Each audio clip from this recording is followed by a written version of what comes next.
श्री शिंदे हे प्रकरण झालं, त्यावर काही कुत्रे येऊन इंस्टाला भुकायला लागले, लव जिहाद लव जिहाद लव जिहाद. तर मी त्यांना सांगू इच्छितो की तुमच्या आईची गांड तुम्हाला संभाजीनगरमधलं प्रकरण दिसलं नाही, तुम्हाला पुण्यातलं प्रकरण दिसलं नाही, तुम्हाला फक्त आणि फक्त मुस्लिम गुन्हेगार दिसला की बाकीच्या समाजांबद्दल कळवळा निर्माण होतो.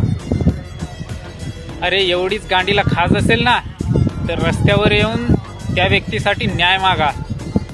इंस्टावर भुकून काही उपयोग होणार नाही. आणि गुन्हेगार हा गुन्हेगार असतो, त्याची कोणती जात ना धर्म असतो.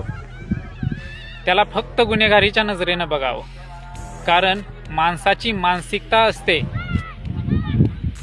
त्याचा आणि समाजाचा कोणताही संबंध नसतो. अशी लोक प्रत्येक समाजात मिळतील.